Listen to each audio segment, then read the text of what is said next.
So what's going on, everybody? Welcome back to another episode of the Raider Critique, where we're going to be doing it a little bit different right here. We're going to be doing it on StreamYard, and I'm doing it with my homeboy, man. You guys know him as WESTSIDE.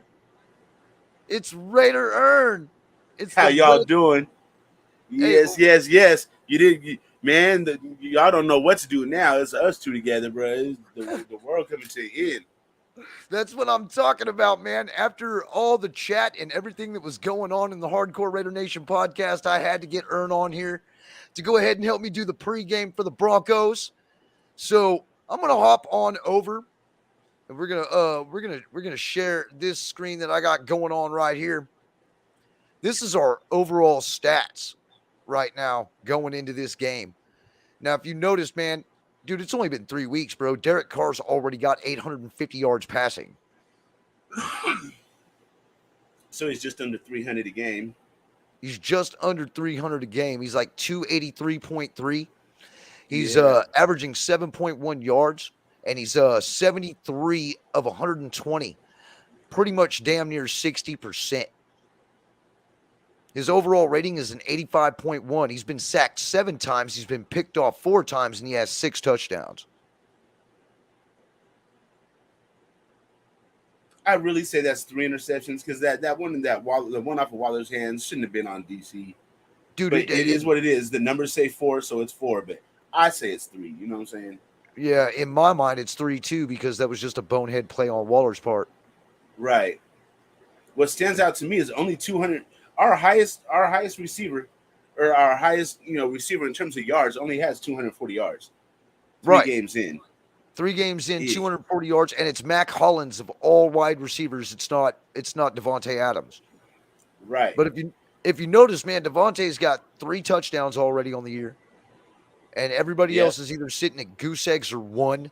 We've got 6 total touchdowns in receiving. Devontae has half of those. He has a touchdown every game. Yep. He has at least 1 touchdown every game. Yeah. Got 189 yards on 34 targets for 17 receptions. So, yeah, he is targeted the most over these last 3 games. With that first game, I mean, really with 17 targets, he really took up over half, on that first game, because they didn't throw to him at all the second game, Salute to the chat. We see y'all pulling up in here. Yep. What's going on, everybody? Our leading tackler is Devon Diablo. 30 total. Yeah, that's... And I don't even want to know what the average of, like, how much the running back or receiver is gaining before he gets tackled. It's probably like 6 yards. Man.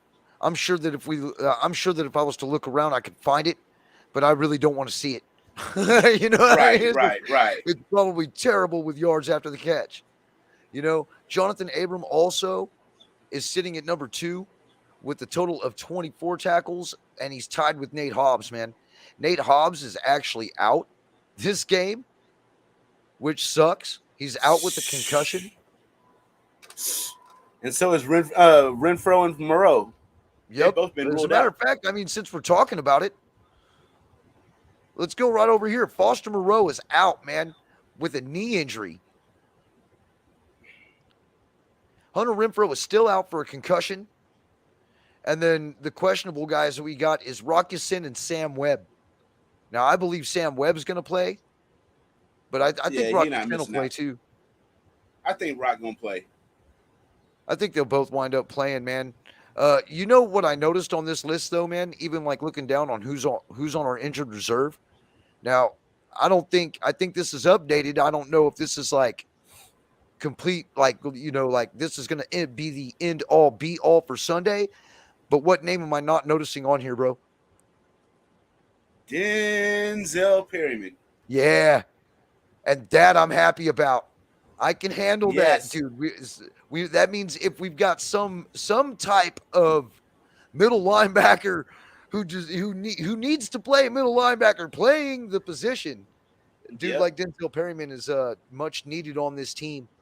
And then motherfucking Diablo can go back to his original position. Right. We got that one injury is causing a lot of people to have to play out of position. And he normally plays the weak side linebacker, correct? That's correct. I mean, with all the injuries, and I didn't see Morig on there neither.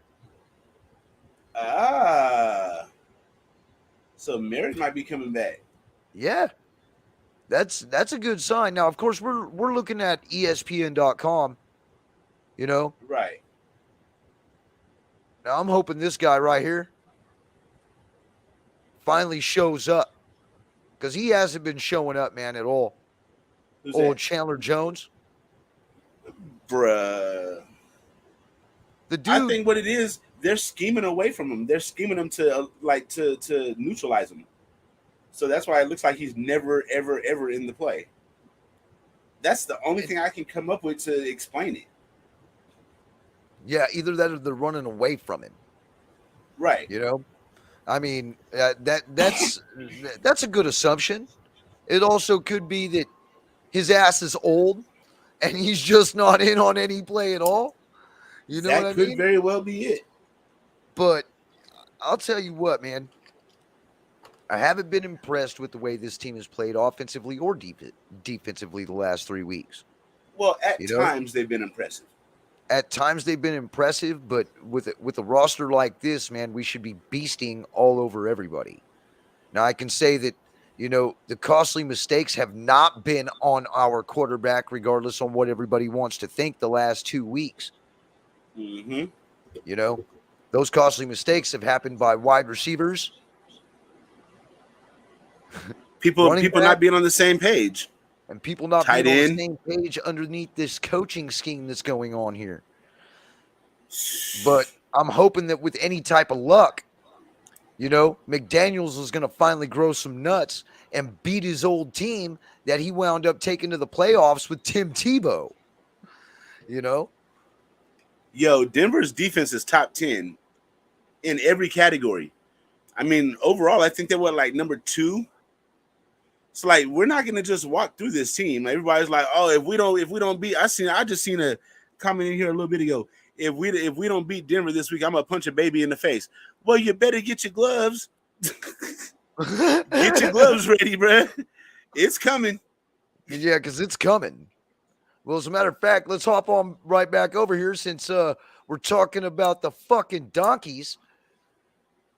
Salute, Circus. Salute, Fade.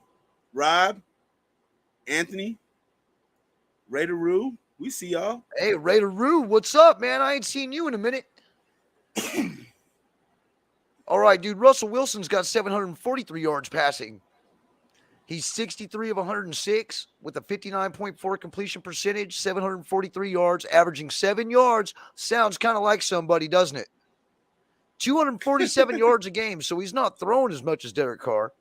His longest is 67. He's got 2 touchdowns, 1 pick, 9 sacks. He's been sacked 9 times. That with receiver, an 83.2 rating. Cortland Sutton's averaging almost 100 a game. Right. They only have 1 interception, and their leading interception leader only has 1. Right. Javonte Williams is their leading rusher with 176 yards over 3 games, averaging 4.8. Right. Well, what is Melvin Gordon? So it looks like they're sharing a workload. Right, and he's got 131 yards. Melvin Gordon does. 34 carries and 37 carries. So they're splitting that backfield pretty evenly. Right, in between those two. Now, I think he's hurt. When I go to their injury report, we'll be able to find out. Now, Cortland Sutton, 19 receptions on 28 targets for 291 yards, 15.3 yard average. He doesn't have a touchdown yet. And then you got Jerry Jeudy on the other side, man. He's been targeted 16 times with 7 receptions for 130. So he's not even 50% on his catches opposed to targets. Correct. Javonte Williams, which is the running back, he's the next one in line at 77 yards with 21 targets on 15 receptions. So it's a lot of dump off passes from this offense, dude. He likes to check down to the running back. Exactly. But that's where we got beat last week against Tennessee, is that goddamn check down to the running back coming out of the backfield. We got to shore that shit up. Isn't that funny how we get – because I don't watch Broncos games. I can look at the stats and pretty much fucking figure out, okay, this is what they're doing. You know what I mean? It's just literally like that. Right. It's kind of funny how that works. Everybody doesn't come home. Now everybody's trying to come out here. All the time. Yeah. Yep. Bad timing. Every time. Right. Every time. So this is their defense. 17 total tackles for Alex Singleton. 15 for Kareem Jackson. Caden Stearns has 12. You know, actually, who I'm wondering about is Randy Gregory. He's down here. He's only got 7 total tackles, but how many sacks? On that side, sacks, man. He's got more sacks than Max Crosby, or same as Max Crosby. Yeah, he's got the same as Max Crosby. The dude's a beast, man. And then we got Pat Surtain right here. Bradley Chubb. They got a front 7. Yeah, they do have a good squad. They got a good Justin squad Simmons, on D. Safety. Yep. Jeez. And then, of course, then you got these ones down here, but their total tackles is 120. What I think we're gonna have to do we're gonna have to run some screenplays and draw plays, because them motherfuckers, when they come on pass rush downs, them motherfuckers are coming through like Russian waters. You know what I'm saying? Coming down a river, dude. Like, for real. And our offensive line, we can't really pick up a blitz like that. We better have a nice game plan for that shit. Yeah, they will be ready. Yeah, we're gonna definitely need that, man. Like, for real. We're going to have to do something when it comes defensively. You know what I mean? We got to shut them down right off the bat. You know what I mean? Oh, yeah. Shut them down right off the bat. And we need to get sacks. We need to put Russell Wilson under duress. You know what I mean? And let our offense finally gel together. That's really all I'm hoping for, is that we gel together, because I don't want to see us go 0-4. I don't. Especially losing to this team. This team would really hurt to lose to. Especially because Kansas City waiting for us on the next block. 0-4 could turn into 0-5 quick.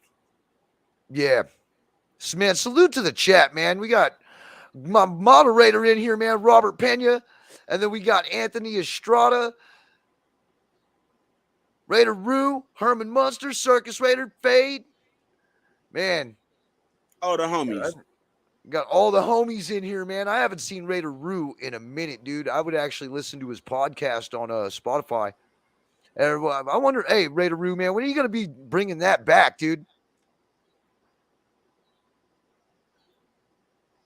I get tired of listening to all the to everybody else, man, because we all you know, we know what we want.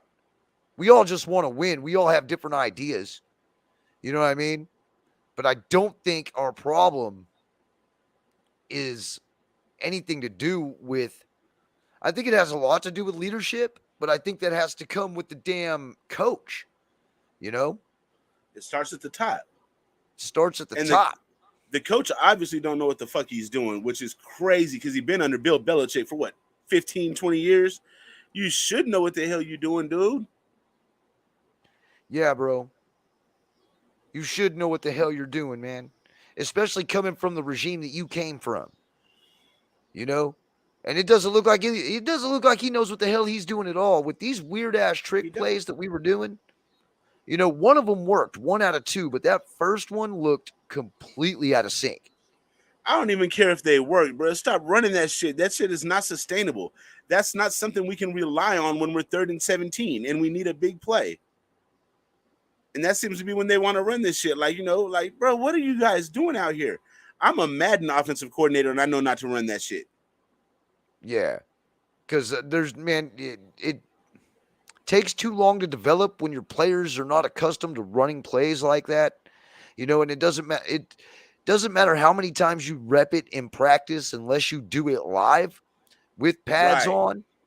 You know what I mean? It's not going to, you know, it's not going to fall the way you want it to. Like, it's too many moving parts on them things. And on top of that, once your quarterback gives off the ball to somebody else, he becomes just another player. Then you can rack the shit out that motherfucker with no penalty. Exactly. You know what I'm saying? And we need to limit our offensive line did okay last week. I was really fucking hard on them last episode. You know what I mean? I was really hard on them, but it's a new, again, rotating. We're bringing dudes in. We're shifting dudes around. I think this is probably the best setup we had so far because Derek Carr was only on his back maybe 2 or 3 times. He was only sacked once. So I think we should probably run with this offensive line at least until James gets back. Dude, that was another dude on the injury list that I did not see either. Andre James might be coming back as well. Let me look and see.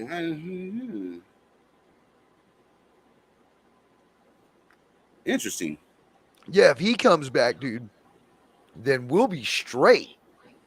You know what I mean? We can go ahead and move Parham over there. In theory, we should be all right. You know what I mean? But then again, we're going against this Denver front seven, and this Denver front seven ain't no joke, led by Bradley Chubb and Randy Gregory. Andre James he's listed on the depth chart as a starter. He doesn't have a questionable on him or nothing. Yep. It says he's normal, so he's ready to go. Now, what do we do at left guard? Do we leave Simpson there, or do we plug in Parham over there now? Now that he's up to speed. I would say plug in Parham. Why not? And see how it goes, yeah. Just see how it goes. We need to start developing these young guys that we picked up that we have promise for. You know? Right. And I think Parham's proved his worth. He went in there and played center when we needed him to. Go ahead and kick him over to right guard. You know? Left guard. At right guard, we have Cotton at right guard. So at left guard, right guard, yeah.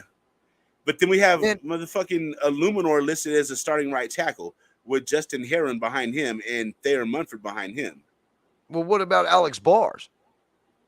You know, do you put him back on the bench after he played well? That's a good question. That is a good question. I don't have a problem with putting Bars in there at left guard over Simpson and see how it goes. I think we got to try something. It's just sad that we're in week 4 and we're still talking about let's see how it goes. Yeah, I know.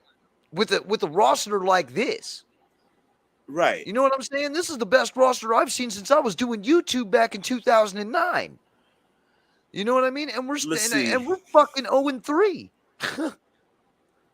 When we had Cooper and Crabtree and Jared Cook and Latavius Murray, who do we have on defense then? God, I'm drawing a blank. It must have been nobody of fucking note, bruh. We had Mac. Right. Because we still had Cooper and Crabtree. This is before Josh Jacobs. Mac.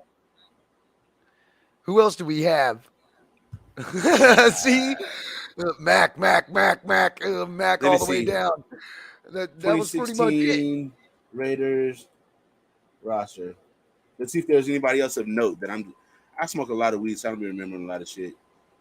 Man, 2016 to me fucking feels like an eternity. That was our defensive roster. We had Jahad Ward, Stacy McGee, Dan Williams, Khalil Mack, Bruce Irvin, Perry Riley was the middle linebacker, Malcolm Smith, David Amerson, Sean Smith, Carl Joseph, and Reggie Nelson. Really nothing of note. Yeah, really nothing of note. And then everybody wanted to talk.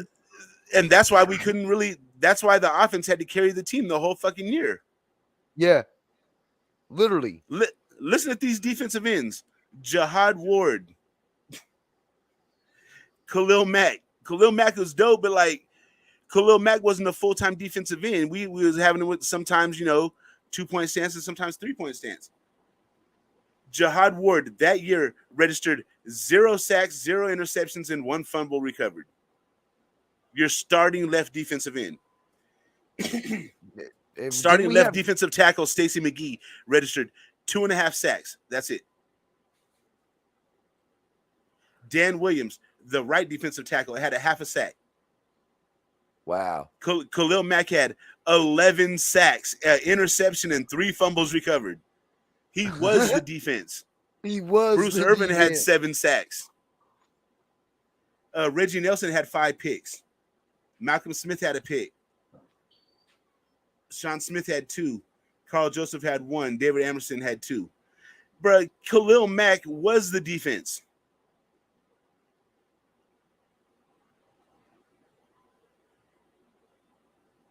What was that last question, Robert Pena? I was looking at a different screen. Where we go? That last question was for you. Let's see. Robert Pena, Raider Rue. Jay Kenner, my brother from another mother, salute. What was the question?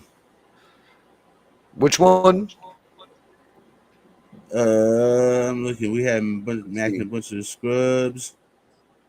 Barstow currently on the practice squad. This one? We evaluate practice squad a few times unless he gets added to the 53. Bars is not on the practice squad. He played last week. He played last week. He played last week. They called him up. Yeah. They called him up.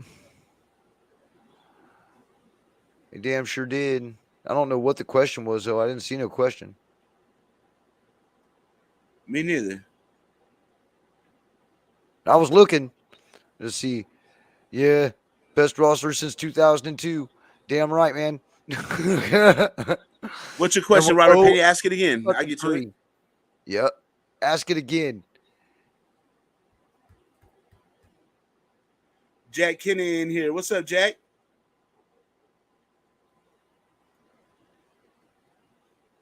It's the same on the DL now. Crosby and then... Yep. Exactly. That's kind of how it was when Mac was here. Good Crosby's question. been brought in here. Damn. It shows. I mean, you got Crosby. Kuntz got a sack. I mean, for what it's worth. Mm-hmm. Fade, what's up, man? What's going on? All right. Well, that's basically we're going to have to attack this team like through the air. You know what I mean? And we're going to have to do it against Patrick Surtain. And who's the other guy? You know, I think we're going to probably attack the other guy, whoever that is over there. I know that we cut Palomau. We did today. We did. We let him go. Probably going to sign him back to the practice squad, though. And we brought in Matthias Farley, bro.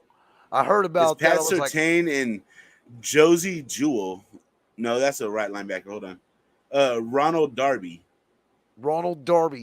So I would say that we need to pick on Ronald Darby as much as possible, you know, and we need to be able to move the damn ball down the field, and hopefully we can execute in the red zone. I'm hoping to see the team who put up 24 fucking points or 20 points in the first half, but then keep that same energy and put up another 20 points in the second half. You know what I mean? If we do that, we win. The problem is we're not playing complete games on either side of the ball. Now, if we go 0-4, do you think Tay and Crosby going to jump McClownels and Chandler? But for real, who do you think is going to be sacrificial lamb that gets fired? Nobody's going to get fired. I don't think anybody's going to get fired. Yeah. Go ahead. You answer it. This isn't the Al Davis regime. Nobody's going to get fired.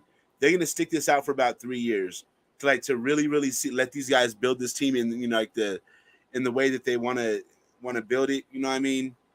I don't see anybody getting fired. As much as I can't stand McDaniels, I didn't like him from the time they hired him. I was against it. I'm still against it. But like, if you really look at it, what does that do to the continuity of our team? Now think about it like this: if we were to fire Josh McDaniels after losing to Denver, right, 4 weeks into the season, now when we want to hire another coach, all these other good coaches are going to be looking at us like, hell no, you didn't even give the last coach a real chance. Why would I come out there and mess with you guys and put my reputation on the line? I mean, you got to look at the big picture with these things. Yeah, exactly, man. And also, Mark's not really like his dad. You see how much dedication he'll put into a coach before he finally lets him go. Yeah. Del Rio was 3 to 4 years, right? And then you had John Gruden, 3 years. I'm sure McDaniel's going to get the same treatment too, because he doesn't want to be known as that guy who brings a coach in and when shit doesn't go right, just lets him go and gets rid of him. And now the dude's unemployed from week 6 on out, you know? So I don't see anybody getting fired. I see a lot of people getting yelled at if we go 0-4. But I'm telling you right now, if we go 0-4, We're going 0-5, hitting the bye. And that's real fucking talk. It'll be the first time in as long as I can remember. If we go 0-5 into the bye, it'll be the first time I can remember this ever happening. You know what I'm saying? So it's a real possibility, bro. Like, it's a real possibility. Everybody's like, we should beat Denver. We should beat Denver. Russell Wilson's not playing good. That defense is playing like their fucking hair is on fire, y'all.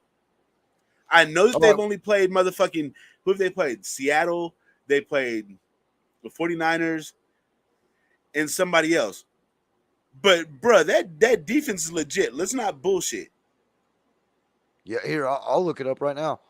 Let's see. It's their schedule. They played Seattle, Houston, and San Francisco. And they barely beat San Francisco because Jimmy Garoppolo decided to put his foot out of the fucking end zone and give the fucking donkeys a safety. So Jimmy Garbageopolo. Yeah, Jimmy Garbageopolo. That dude is fucking trash. So anyway, I want to jump on over here, man, and watch this Rich Gannon interview that everybody's been talking about all week long. Because I don't know if anybody's seen it. What up, Prezi? You know what I mean, I've seen it once or twice, but like I didn't really I didn't go through the whole thing. It's 2 minutes and 6 seconds, and I'm pulling it right here off of the 33rd team site. So we'll see what this is here. Let me share the screen.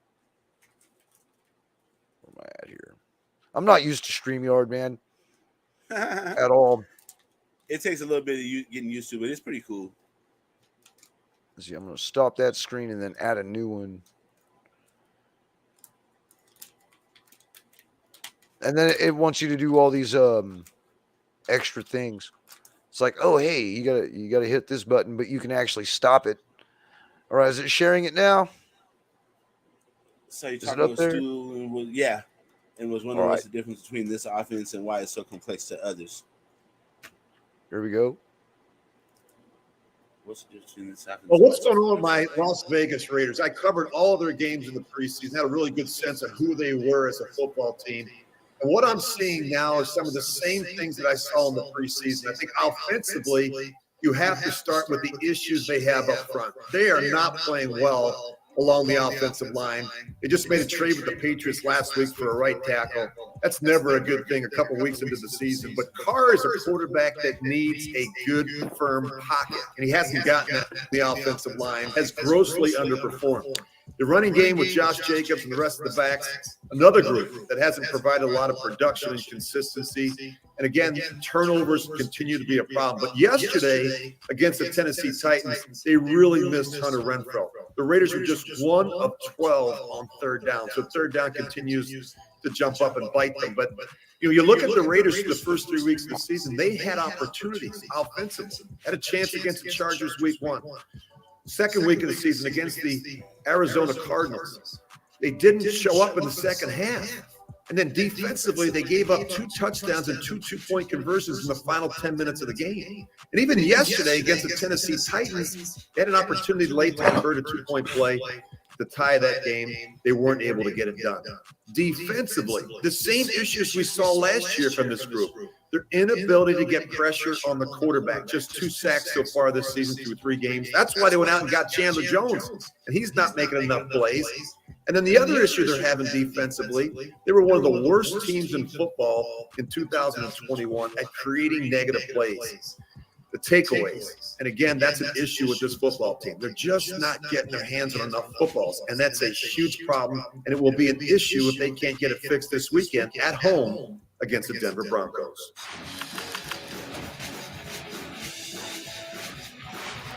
All right, they don't need no more shit. Bro, he's not lying.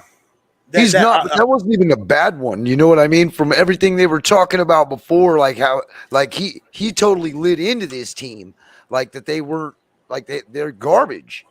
You know what I mean? Like they're straight up trash.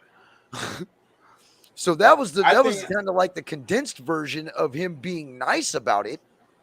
You know what I'm saying? Because Rich Gannon don't even talk like that. He's not a like real clean spoken guy. He talks like me.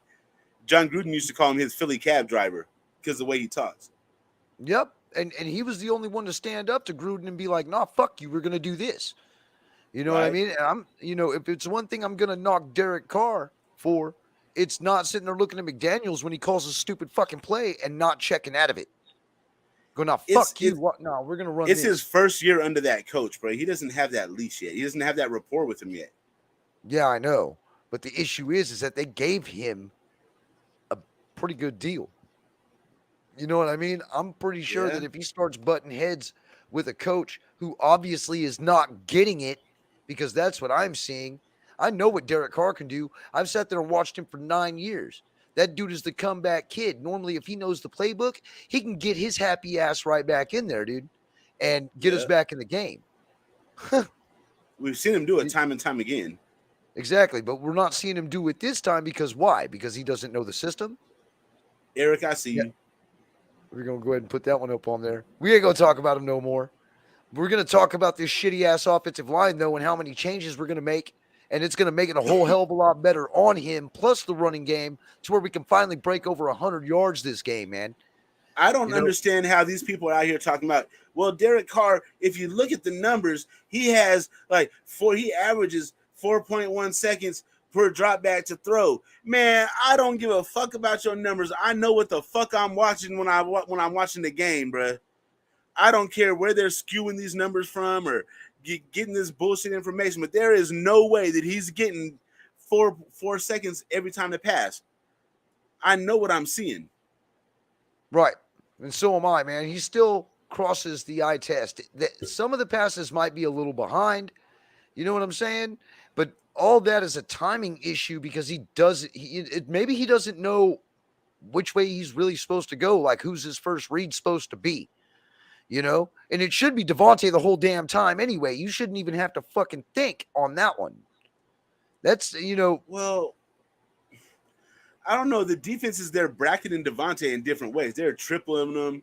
They're disguising their coverages. So they got to really look at the film and see what the defenses are doing to Javonte. So I understand why we can't just go to Javonte every play. But some of this shit, where they're saying he should have went to Javonte is kind of valid. You know what I'm saying? Some of those plays, he's actually open. And it's bro, he's not open very often. You should get him the ball when he's open. But now to Derek Carr's defense, it's impossible as a quarterback to see every fucking receiver when they're open.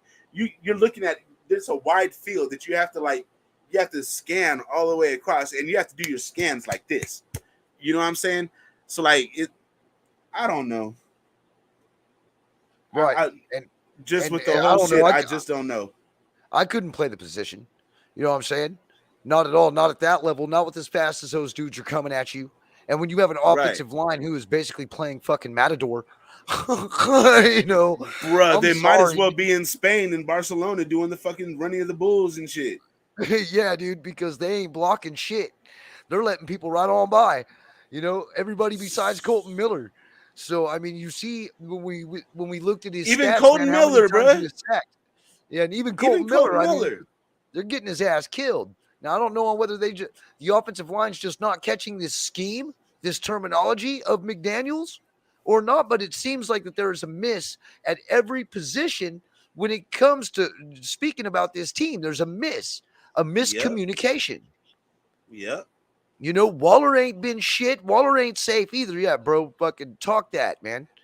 Waller ain't safe either. I would pitch him in favor of Morrow, but Morrow's fucking hurt now. You know what I mean? So I'm pretty sure we're without our most productive tight end this year, and we got old one-hand Waller. I mean, I understand they're trying to come up with magnets and gloves and magnets inside balls and shit, but it ain't happening yet. So Waller, fucking stop trying to make the fucking highlight reel. And unbelievable. I'm not even going to go in on that guy, man, because he pisses me off every time he catches the ball. You know what I mean? Because he'll jump up, even if it's a 2-yard gain or a 4-yard gain or a 6-yard gain. He jumps up like it was the best fucking thing that anybody's ever seen. You know what I mean? Shaking his fucking head side to side. It's like, dude, just go back to the fucking huddle, please. The reason for that is it's like a mental thing against your opponent. So if you get a pass on him and then you start talking a gang of shit, then it's supposed to fuck with his head. You know what I mean?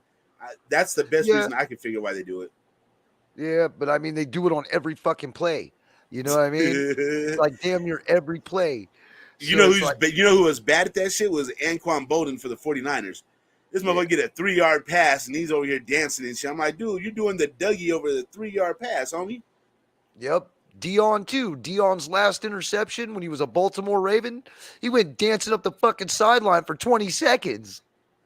He was probably like, this is my last chance to do it, bro. Let me leave these motherfuckers with something to remember me by. I'm 50 fucking 4. I got a pick. All right. Yeah. Fucking Dion. But it's still, man. With Nate Hobbs out, it looks like Amik Robertson will be coming in. You know? So we definitely need Rocky Sin out there. This is where trading Trayvon Mullen is going to really bite us in the ass. Like, for real. As soon as we trade him, I was like, what the fuck are we doing? Yeah, but you see, I don't even think he's still ready to play. You know what I mean? He's still not playing? I don't think he's dude, he didn't play against us, and that was week 2. You know, did he miraculously come back last week?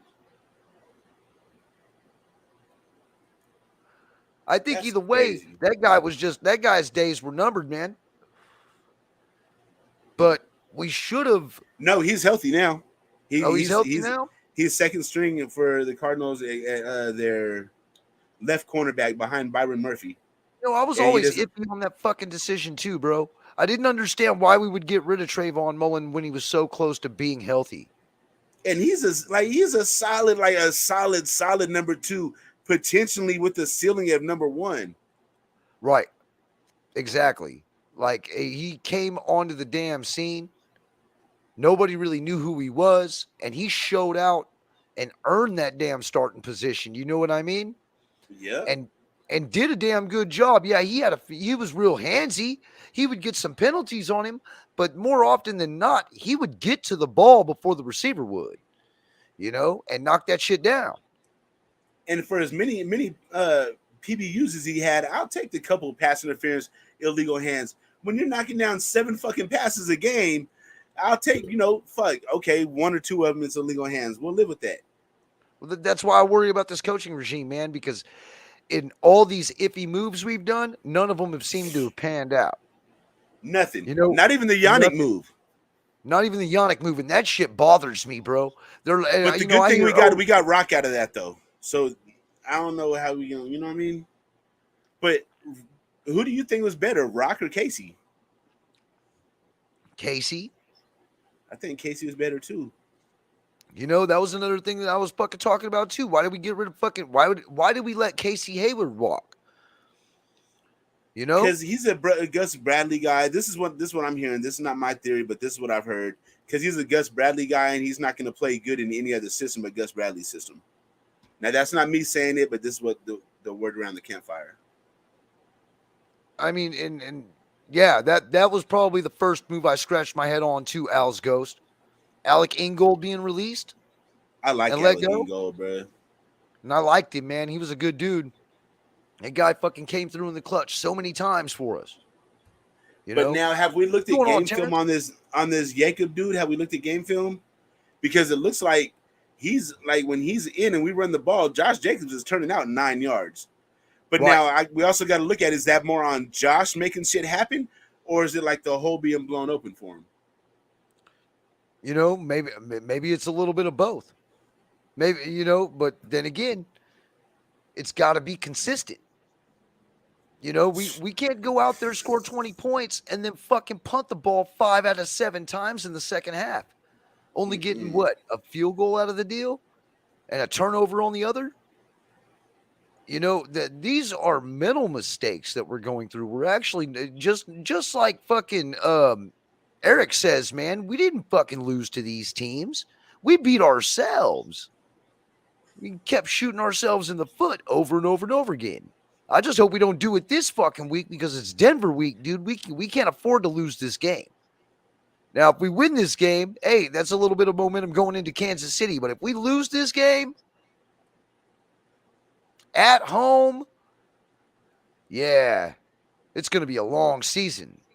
Bro, it's a real possibility we lose this game. I think what has happened, the reason why Raider Nation is so like beefing and all that, like everybody's like, so everybody's tripping, right? I think what it is, we set unrealistic expectations. We got a brand new coaching staff. You know what I mean? The first year system for our quarterback that's had to learn 7 of them. So that's another thing. I think Derek Carr has picked up these other systems so fast. Everybody's expecting to pick this one up that fast.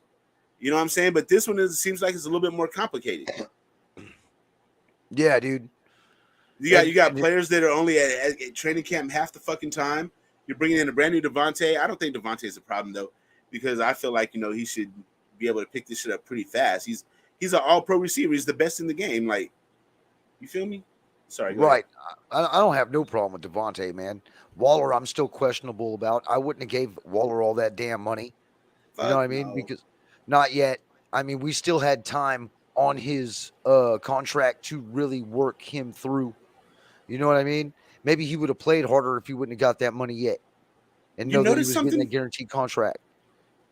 Since he got paid, this nigga has not been on the injury report for nothing. Darren Waller is perfectly fine. There's no questionable, no nothing, no doubtful, nothing next to his name anymore. Ever since he got paid. Notice that? Notice that? And he's stayed on the fucking injury report for the last 2 years, pretty much. Just saying. Unsolved mysteries. Unsolved mysteries that are solved. Bruh, I'm just saying. I know Waller's everybody's sweetheart, but we got to keep it real. If y'all want to blame Derek Carr for everything, I'm not going to blame everything on Waller or blame everything on the line. I just want to put blame where it's supposed to be. When Farrell was on, he said so well. Guessing you fuckers didn't watch it. No disrespect. Huh? Oh, when Farrell was on, he said so well. No, man, we didn't. I didn't watch Farrell, but that's because my stupid ass was at work or I was trying to prep for this show. You know what I mean? I didn't get the chance to watch Farrell. Hey, Jack, that's not Ben, bro. That's Raider Critique. Yeah, he's always called me Ben. I don't bother him with it. Is that your real name? Is that your real name or something? No, my real name's Nathan. On Instagram, that's right. Yep. My real name's Nathan, but I'll always be known as the Raider Critique. Either that or fucking my alternate persona when I show up to the games dressed out is Raider Riot Gun. I wear a Quiet Riot mask. Yeah. A Quiet Riot mask and a straight jacket. Oh, shit. Yeah. I'd be like, yeah, stay away from that motherfucker. Yep. There's my girl right there. She must be What up, inside. Elizabeth? How are you? Let's see here. Some stats under JG and wins and losses. Same stats under John Gruden with wins and losses. With what? With what, Jack? This one here? Oh, no. We already looked at that one. He's like, I think I was your first follower. You probably were, man. You and Herman Went back in 1918, motherfucker. Here goes Ern again talking shit about my age. Motherfucker. Oh, I was on you last night. Oh, man, that shit was hilarious. Pause.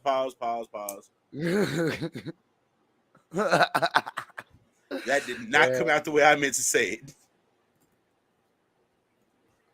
As of now, under McDaniels, I don't understand what you're saying, Jack.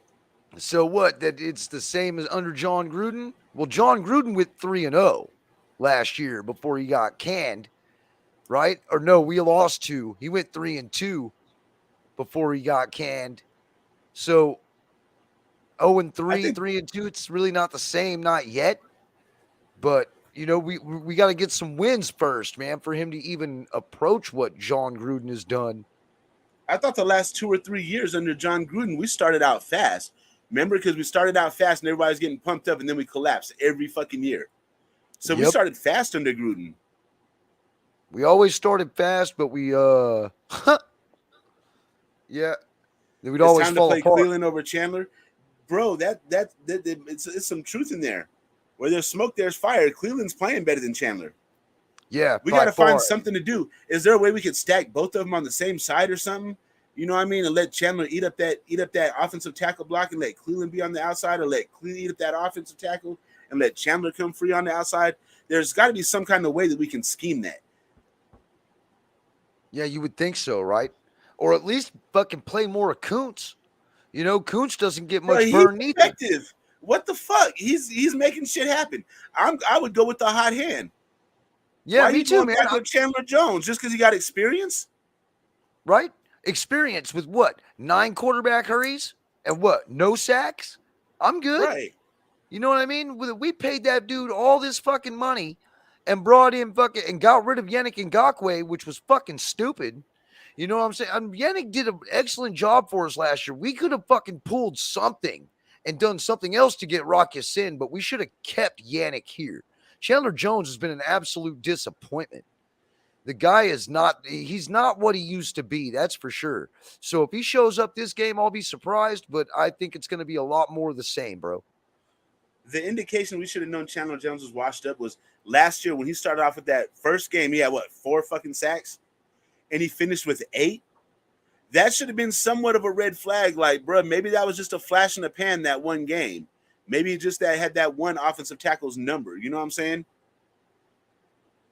Because you can luck out and get 4 sacks the rest of the season, especially with somebody as talented as him. He only got a fucking half-ass lollygag, and he's still going to get 4 sacks. I mean, at least we're making adjustment, Al's Ghost, because on offense, it doesn't seem like we're adjusting at all. If anything, we regress when we get on offense. Once we get up by 20 points, we decide, okay, we're going to run this play and that play, and if it doesn't work, we'll punt. You know, and that's literally what we did against the Cardinals. And then when it came to playing the Titans, we just fell behind and we couldn't catch up. Every time we'd get through, our defense would give up a big run, would give up a key third down. We couldn't get any third downs. We were 1 for 12 last week, you know, but 3 for 3 on 4th downs. You can't win games that way, man. You don't get it. Can't win games that way. This is not gonna get it. Hey, critique. You don't have Terrence as a mod, bruh? No, bro. I don't know how to do all that, man.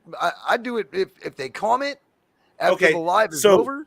Go look in your YouTube right now, the YouTube stream, and you can go in the comments and you can click on Terrence and like your options will come up and you can make him a mod. Okay, hold on. Let me. But you have to do it through the YouTube stream, not the StreamYard. Right. Okay. So that's where I'm getting it all confused. Yeah, you guys got to understand, man. I'm fucking like 950 years old and don't understand StreamYard. So he not lying, bro. He not lying. I'm still stuck on And the cold part is you probably my age, bro. You probably how old are you? About late 40s, huh? Mid 40s? No, actually I'm like 42, 43. 42. Around in there. You're actually younger than me. You just have the soul of an old man. Yeah. Well, you know, I've been around here a while, bro. I will never be older than 16. I'll be 75. I'm 16. Let's see.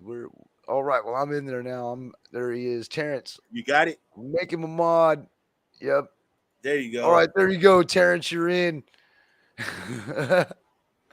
Yeah. I don't normally keep the YouTube going while I'm doing StreamYard, though, man, because it always creates like this massive echo. Well, just put it, mute the YouTube or pause the YouTube one. Right. Yeah. But you should probably still have it up just so you can like go in there and block people or kick them out if they start talking wild shit or whatever. You got Terrence now, so you ain't got to worry about that. Right. Yep. That'll always work, man.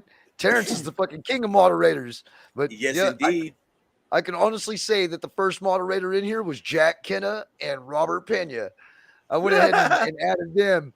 Those are my first two mods right there. And I hooked up Herman Munster too. That dude's been following me forever. Shit, really? Like when I was actually pumping out videos from fucking back in the day. But yeah, man, fucking, I'm really worried about this game. What are your game predictions, man? What do you think the score is going to be?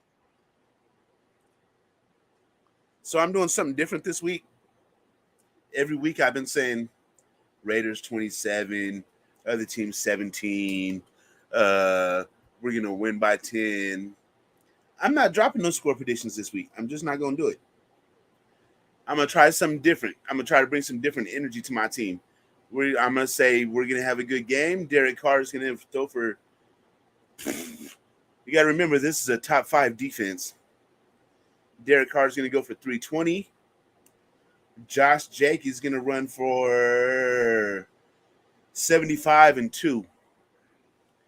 Darren Waller's going to turn shit around with 7 catches.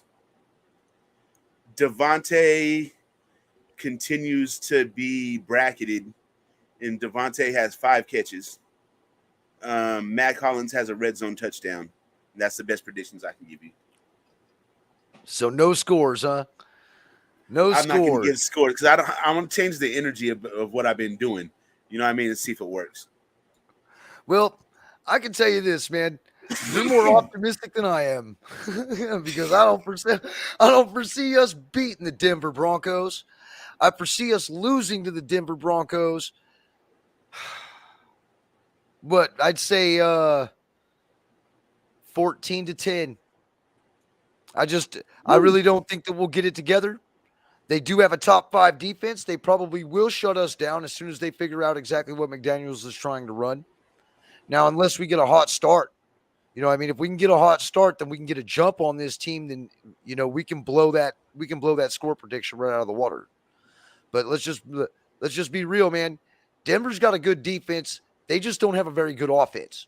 All right. They're barely winning. And I think their average is like 15 points a game, but their defense is only giving up like 11 to 12 points a game. You know what I mean? So that's what's keeping them in this, man. You know what I mean? Now we're putting up like anywhere in between 24 and 30 points a game. You know what I mean? That's pretty much our average.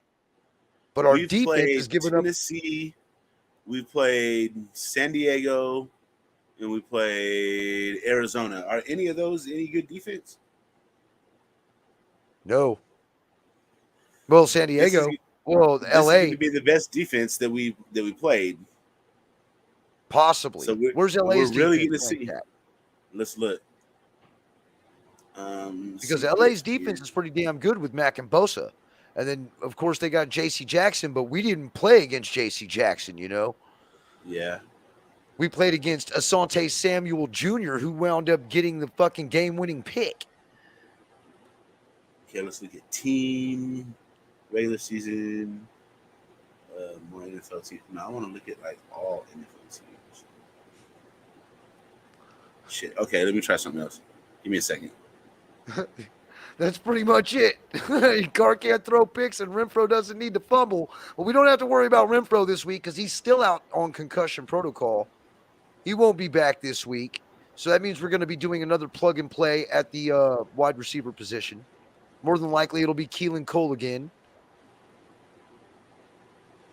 So the San Diego Chargers are 21 in overall defense. 21st in overall defense with Khalil Mack. Isn't that something? And listen to this. The Cardinals are 32 in overall defense. And now you guys want to know where the Titans are at?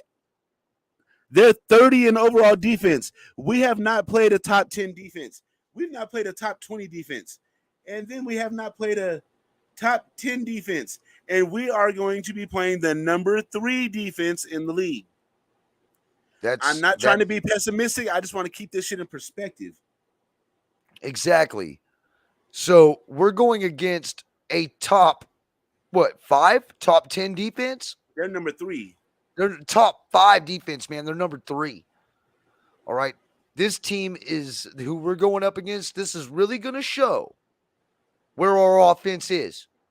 And if we're not in sync, we're about to have our asses handed to us. Yep. Wrapped up with a big red bow. Early Christmas gift. Early Christmas gift. A straight up ass whooping by the Denver Donkeys, and then probably another ass whooping by the Kansas City Chiefs. Bro, I would have never thought that I would even think that we were going to be going 0-5. Looking at this fucking schedule and looking at this roster at the beginning of the season, I am completely dumbfounded. I am so kicking myself in the ass for overboasting this team. I know when we looked at this schedule, when this schedule came out, we was like, we're gonna beat San Diego, Arizona. We should beat them. They're without DeAndre Hopkins. In Tennessee, everybody's like, oh, Derrick Henry's not that good. He's just big. Oh, how did that work out? Yeah, how'd that work out? Yeah, he didn't have 100 yards, but he fucking trucked us for 85 every time. You know it doesn't matter if they get 100 yards rushing. If they instill fear into everybody when they touch the ball, they're doing their job. And that's straight up. Every time he touched the ball, that whole defense was scared which way he was going. You know what I mean? They used him perfectly, and that's what we got to do with our players. We got to make them worry about everything we got. We can't be having miscues. We can't be having Waller and Javonte Adams on the same side of the end zone on the same play. You know what I mean? These are fucking dumbass mistakes. This is all mental. So if we can just get the mental thing down, we'll be all right. But how long is that going to take? So I was talking to somebody, I can't remember, was it Dirty or Stu? And we're the only thing that we can come up with the why this offense is struggling. I think there's a lot of those fucking choice routes involved. You guys know what a choice route is? A choice route is when you run your route. So a receiver runs their stem of their route, right?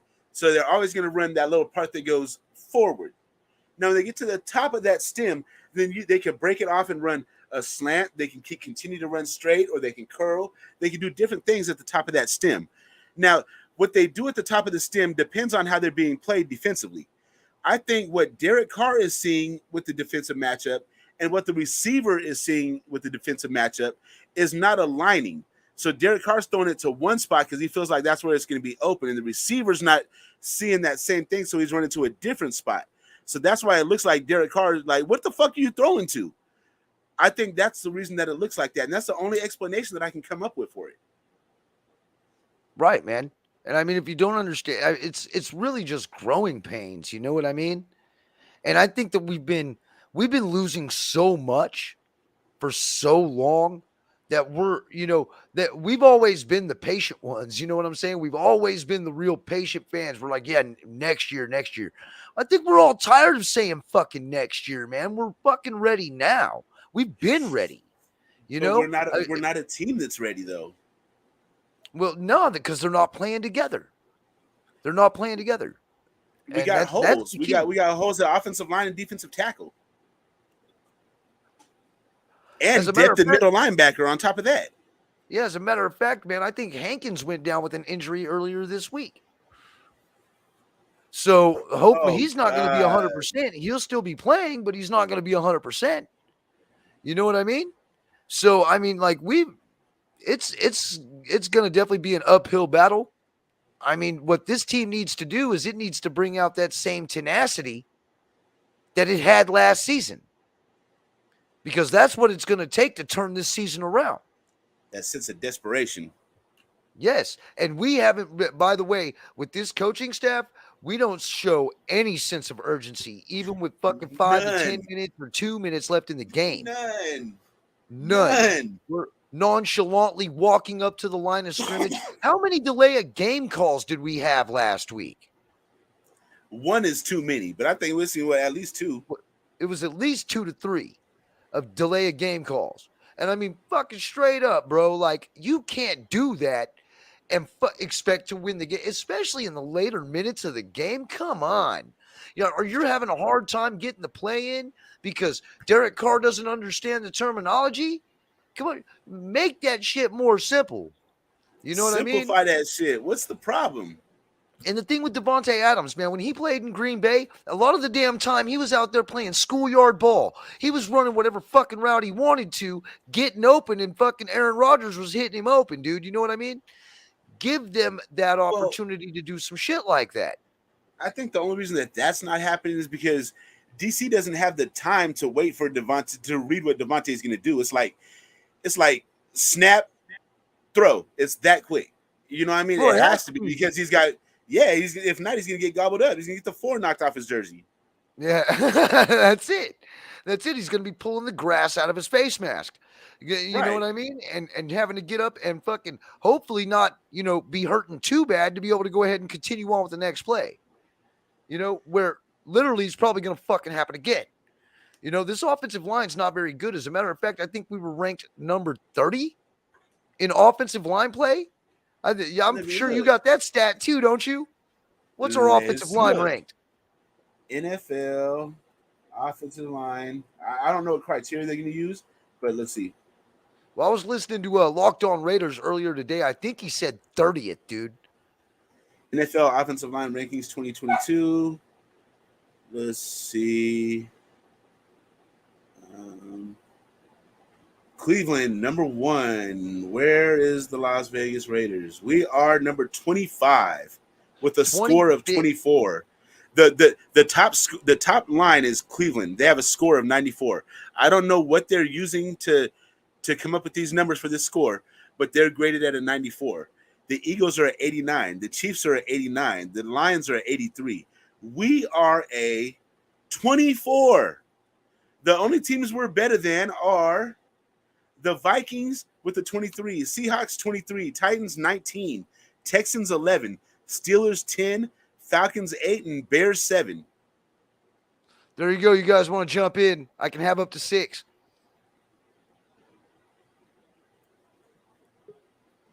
Nope, got somebody. There's Fade. Fade's going to be the first one. I was just going to say. What's happening, bro? What's up, Fade? Nope, got somebody. There's Let's Fade. go. Fade's going to be the first one. I was just going to say. What's up, my boy? Let's go. Hey, Fade, hit mute on your YouTube. Uh-oh. Okay, we're good now. Yes, sir. How you guys doing today? Hey, Pena's pulling up, and Ken is going to pull up. So, okay. Hey, you guys been putting up a good show. Jack. Love you guys, man. Love both of you guys. Oh, there he is, my boy Ken. What's up, Ken? What's up? What's up, T? Burn. My brother. Backfield, man. Let us in, Coach. Let us in. All right. Well, it looks like we're filling up the house now. Still There waiting on one more, but hey, what do you guys think, man? We'll go with Jack. You want to go, Fade, or you want me to go? Jump on in. I'll tell you what I feel. I feel like, it's been McDaniels. Every single week. Week number 1, I hate to say it, 9 pressures, 6 sacks. That was on the offensive line. I thought we played a pretty good game to be within 1 possession away to win that game. McDaniels. Passing. The running game's playing well. Let's run the ball. Kill the clock. Man, don't give him a chance to come back in. And he did it. Right. Number 3, I didn't even want to watch the game. I actually jumping on people's shows and hanging out because, it was so bad, dude. I'm like, dude, we should have just crushed the Tennessee Titans. Henry only had 85 yards. Who are their receivers? Come on, McDaniels, do something. Robert Woods he had 85 rushing, but he had over 100 on the field, though. And I agree with you, Kenna. I agree with you, man. We need to run the rock more. I don't understand the play calling. Carr's going to make mistakes. The more you put the ball in the quarterback's hands, the probability of mistakes are going to happen, right? I mean, think about it. If he's going to throw the rock 40, 50 times a game, there's a possibility of making a mistake. But, man, if you run the rock, I mean, I'm going to tell you right now, Jacobs, I know he was sick, but he was running well. Okay, but we didn't know he was going to play that weekend anyways, right? What did he fly in on Saturday, Ern? Right? So we had a game plan. Right. We had a game plan before then. So we did have a running back to run the rock that weekend, right? So did that running back did they utilize him at all? No. His first carry, he ran for 9 yards, and they didn't want to go back to him. Like, what the fuck are y'all doing? I don't get it, man. Go back to week 1. Okay. Look at our running backs. Why are we throwing back, New England? I mean, not throwing. I'm sorry, running with. In my mind, he's the number 4 running back in running the ball. Down back. He should not be running the ball. He should be catching the ball. He caught our first touchdown. But we should not be running the ball with him. And if Jacobs this week being sick, well, if we're not going to run Jacobs, then you got to put Zeus in there. Because honestly, guys. Saying, brother, that's what I'm saying. Exactly. Thank you, Kenna. We got a 3-headed monster running back, and they're all the same fucking running back. You got Josh Jacobs, Zeus White, and Britton Brown. They're all the same style of running back. And Abdullah too. Does anyone? He's a different style, but you can use him too. Out of all those running backs, isn't he not the worst running back out of the group? Why are you running with Bolden? Don't run with Bolden. We don't need to run with Bolden. Put him out third down. Go ahead, Ern. I'll give it to you, Ern. Convert Bolden to an H-back.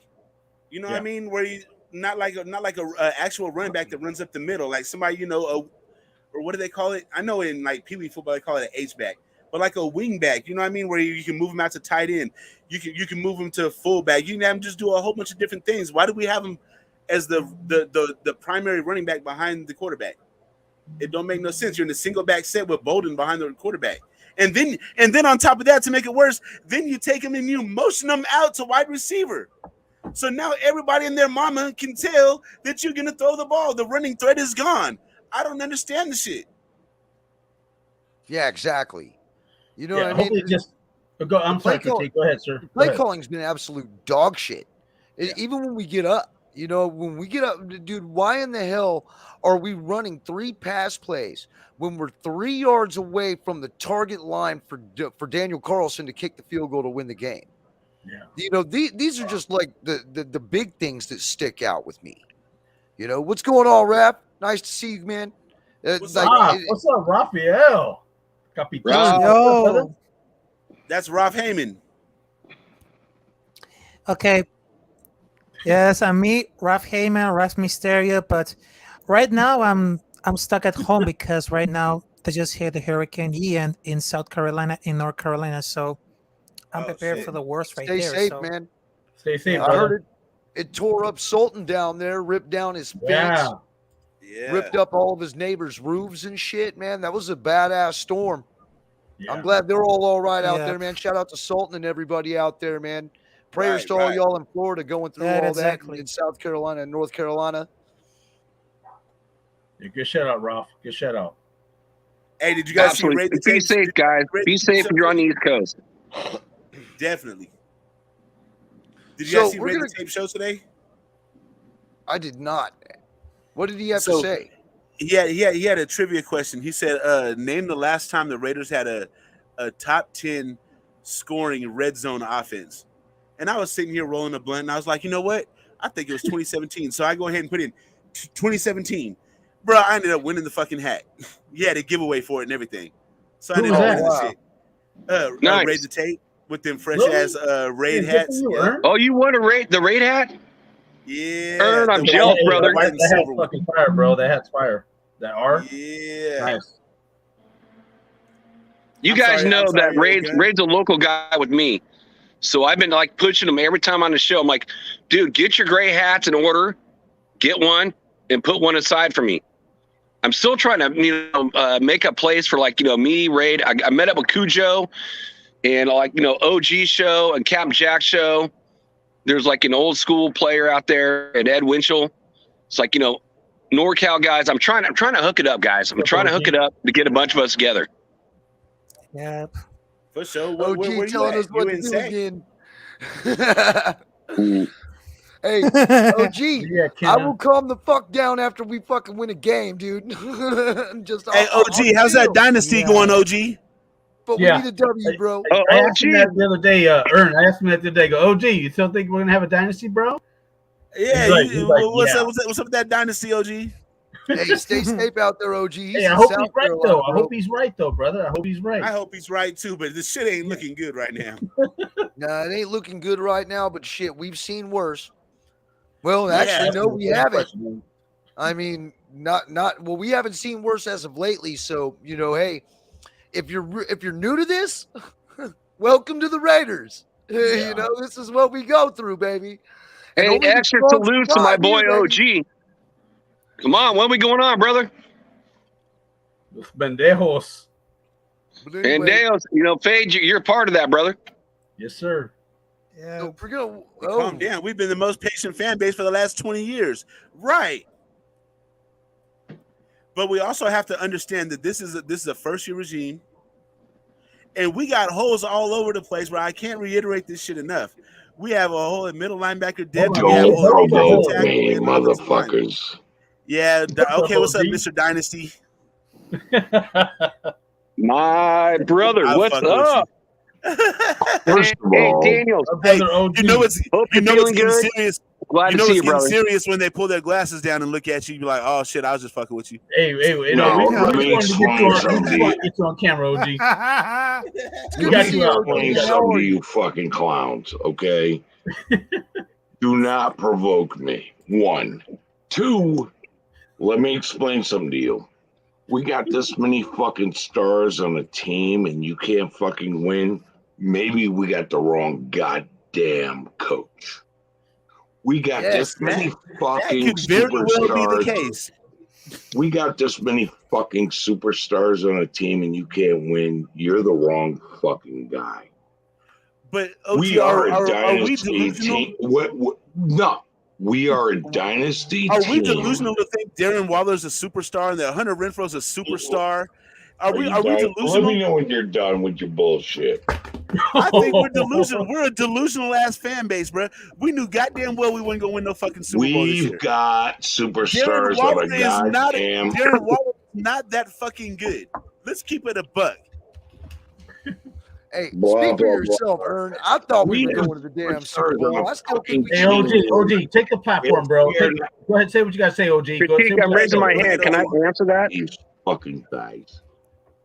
We got superstars on a fucking team. If you can't win them, you're not the right fucking coach. Okay?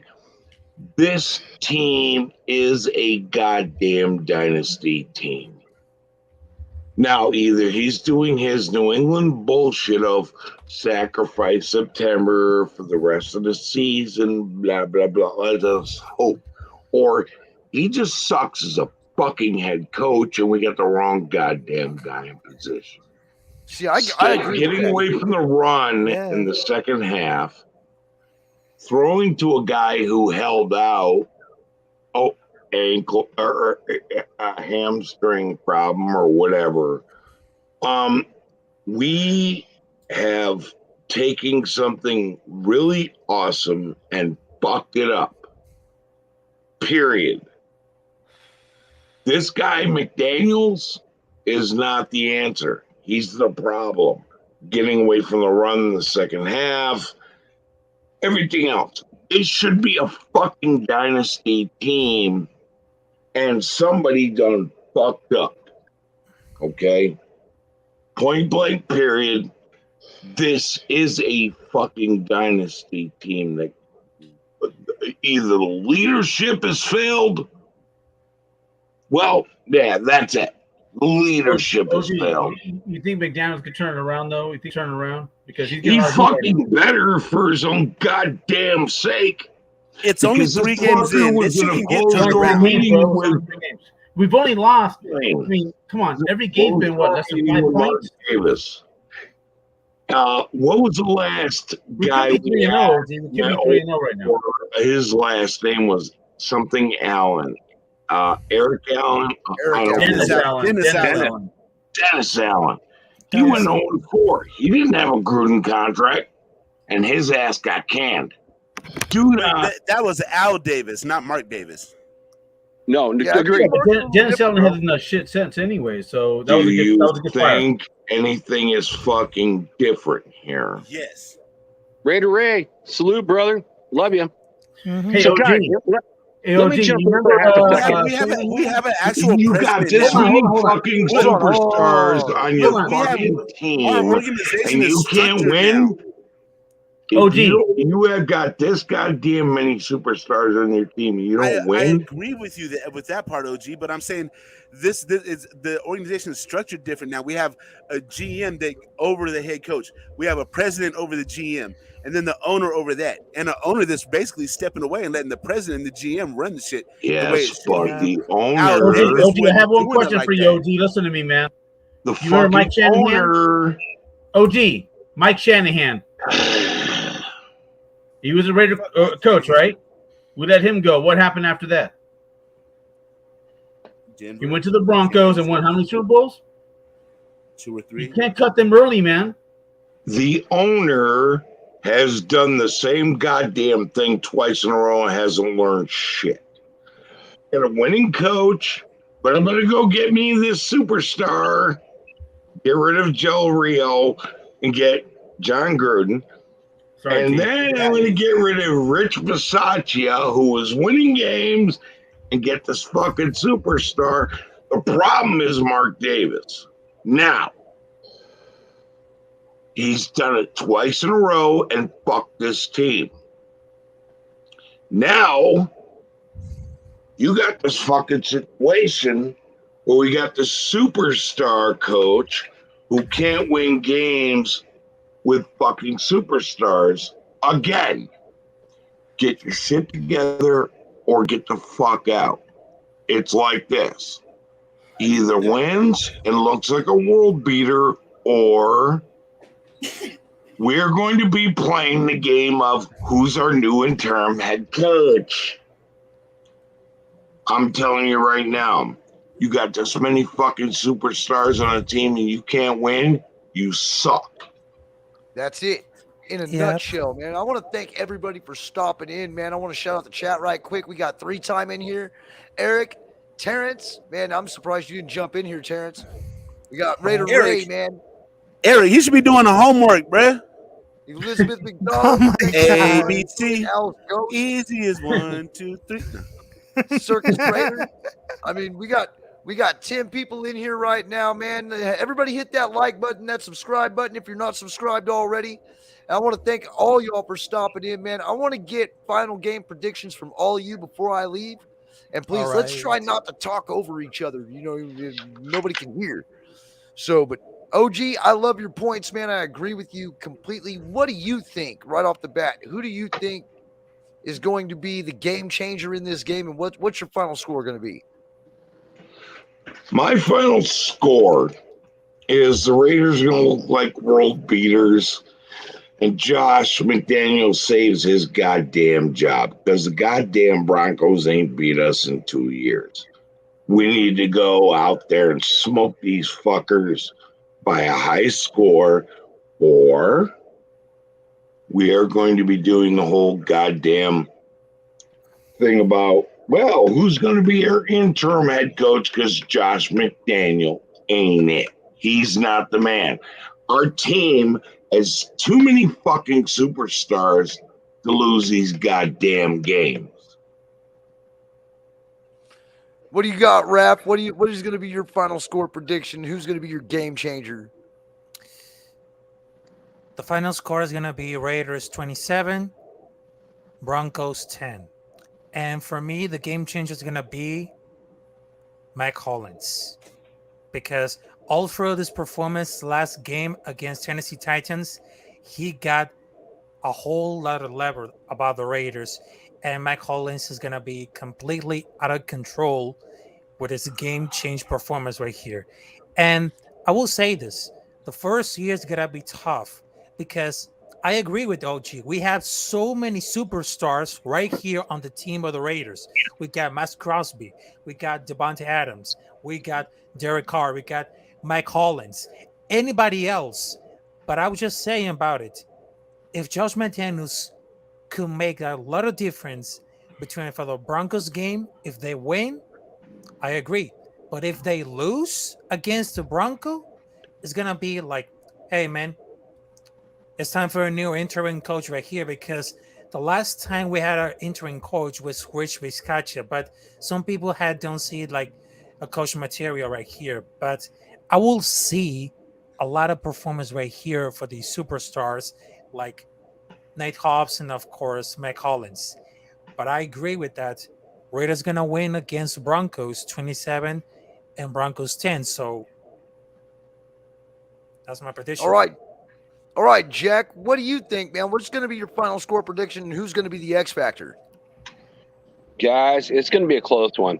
You know, it's AFC West. It doesn't really matter who's got a better record, who's got a worse record over the years. It's always going to be a tough battle.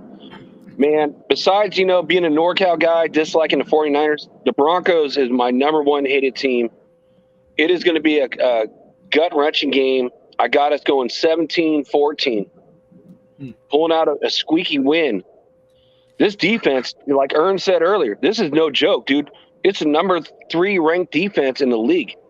It's not like we're playing against the Cardinals, who's got a crappy defense. It's not like we're playing the Tennessee Titans, who's got a crappy defense. The Chargers have a good defense. This is better the defense than all those defenses combined. And you know what? And our offense hasn't done anything. So unless McDaniels starts putting it together, and I disagree, he ain't going to be gone after 4 games. You got to give him the time. And I talked about this earlier. If you haven't watched it, watch it. Farrell did a great take. Derek Carr did the same things under John Gruden, just like he did under McDaniels, learning a new system, trying to figure it out. It's going to take the time. So 17, 14, I'm always going to go for our boys. Squeaky close win. All right, Fade, what do you got, man? What's going to be your final score prediction? Who's the X factor? Well, I'm going to, in some ways, I'm going to agree with Kenna with those 3-point difference, but I'm going to say 21-24. And I think Adam's going to blow it up this week. You know what? He had 17 targets in the first week. He hasn't been out there the last 2 weeks, and guess what? He's the one coming out there in the locker room saying, we got to get this done. I think he's going to come in and maybe he doesn't get the most yards, but he's going to be a factor this week. And I say Raiders win 21-24. Gosh darn it, man! You know what? I said the Raiders won the last 3 weeks too, but you know what? I think we're winning this one. We have to win because we got KC next week. This is a must-win situation, and I think we're gonna get it done. We have to. That's my take. Raider Earn, you want to give your take again? Why don't you tell everybody what's up, bro? I'm not doing score predictions because I've been doing score predictions all year. We've been sadly disappointing, falling on our face. So I'm trying to go the opposite, brother. Go the opposite. Give us something. I ain't giving score predictions. So I did that and fucked up. I can never say that the team's gonna win. That's kind of against my religion. But I'm just gonna decline to make a score prediction. I will say that I think Derek Carr throws for about 350 yards. I think Josh Jacobs runs for 75 yards and 2 touchdowns. Darren Waller about 7 catches. No. Darren Waller 7 catches. Devontae Adams 5 catches, and Matt Collins with a red zone touchdown. I'm not hating on that, brother. I like those stats right there. Bold, I love it. Yeah, if we can get those stats, we can definitely get this W. Oh yeah, that's for sure. That's I like what Ern just said. We fucking better. And we fucking better because I can tell you this. I don't speak for everybody on this panel. I don't speak for all the Raider Nation, but I know that most of us are pissed. You know what I'm saying? And we're tired of watching this team commit to mediocrity.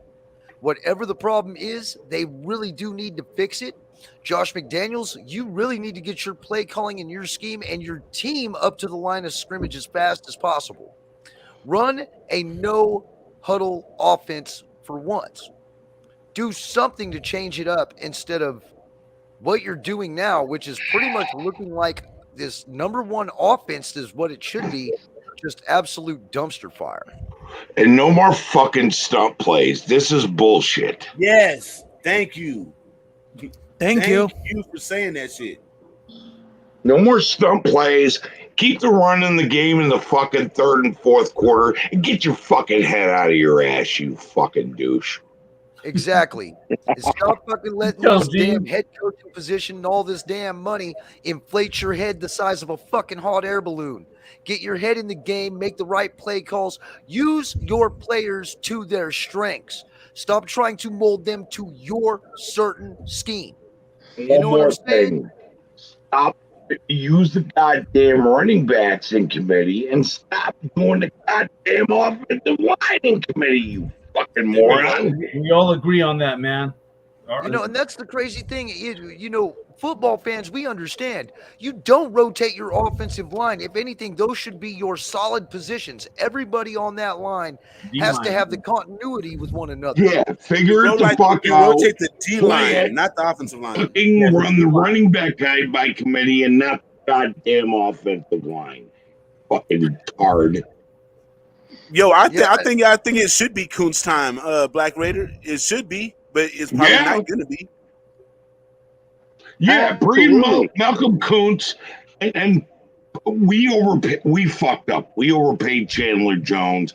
He's not worth a shit anymore. No, he's not. He's definitely not what he used to be. I know I would have rather have kept Yannick, but you know, I mean, he over pursued We thought we got something better. We were all happy, and we fucked up. Well, I'll tell you what. I know I boasted about the this. grass team. was greener. Hey guys, hold on though. Hold on. Is Crosby not being successful now because Jones on the other side? You got to look at. He may not be getting the sacks and all, but he ain't getting shit. He's in my head. He's on a goddamn milk carton. Look. You want to know why? You want to know why? You want to know why Crosby's not getting his shit? It's because when Crosby comes around the edge, the quarterback can simply step up because there's no pressure up the middle. That's why Crosby's not eating. I mean, he's the only one on that line. But you know what? We're only 3 games in, brothers. So we're only 3 games in. We got that's a good thing 14 about it, games left. We're 14 weeks. Yes, we need to calm the fuck down. Yeah, we need to calm down. down. At the same time, there better be a sense of urgency this week. Period. Because if we're not hitting it and doing it, we're done. By week 6, though, we got a fucking star-studded dynasty team, and this man will show whether he is worthy or not of being the goddamn head coach. OG, by week 6, we'll know where we're at. We got Denver and then KC, then we have the bye. By week 6, we'll know where we're at right there because there will 3 games in our division. We will know by week 5 we will know by week 5 when we play KC. We will know who we are. Oh, you mean Denver? No. Oh yeah. Week right. 5. Yeah, we play KC. Right. We're gonna know who we are. That's what I'm saying. If we're not up to par, this fucking clown's got to go. That's why I said by week 6 because that's a bye. So after week 5, be a bye. We know where we're at. I agree with you. I wasn't. So I want to from take the this beginning, time, bro. I wanted Harbaugh. I ain't gonna lie. I did too, bro. I did too, brother. I actually wanted Byron Leftwich. You know, I wanted McDaniel from the Dolphins. Yeah. he was at the 49ers at that point. Yeah. You know, when everybody said that the New England Patriots offensive coordinator was coming in here, I was kind of scratching my head too. I was like, well, wasn't this the guy who cut out on Indianapolis last year? Who didn't want to go? Thank you. So I mean, like, why would we want this guy? Yep. You know. Anyway, let's go around the table, man. Where can they find you, Fade? Fade to Black, Fade, FAYD 2, the number 2, BLAK on YouTube, and then on Instagram it's Fade to Black 03. Just want to say one thing again. We're only 0-3 right now. We've only lost. I mean, we haven't lost more than a touchdown each game, right? 5 points. What? So we're there in every game. Think about it. We could easily be 3-0 right now. 3, right? Easily. So we need to calm down a little bit. Get our shit together. I'm being optimistic, but at the same time, being a Raider fan for years, we know what it's like to get kicked in the nuts, man. During the season, man. So let's just take these 2 weeks. Week 6, we have that bye, and then we'll see how these content creators come out with their channels at that time when whether we're we got 3 more wins or we're 0-5. Shit. Actually 2 more wins or 0-5. But thanks for having me on, Critique. Respect you. Ern. Rob. Nice seeing you, Fade. And my brother OD got me on the online for the first time. He popped my cherry. Pause. But it is what it is. Whoa. OG loves that. Hey, OG knows. Hey, OG, I'll always have love for my brother OG. But thank you. Hey, thanks for having me on, Critique. Hey, thanks for coming on, man. OG, man, tell them where they can find you. He's ready. Cell Block 6, motherfucker, drinking OE. No, you can find me. You can find me on YouTube at Chronicles of the Black Hole. You can find me on IG at Black Hole Chronicles. You can find me on Facebook. Fuck that. You can find me wherever. Just look. I'm going to give you the history of the Raiders channel.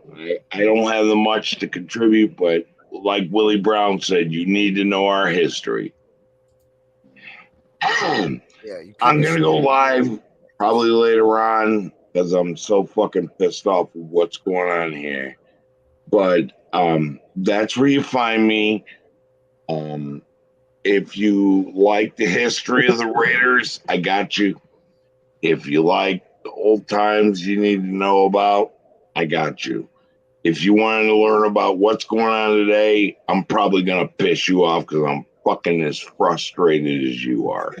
Bye-bye. Hey, Will.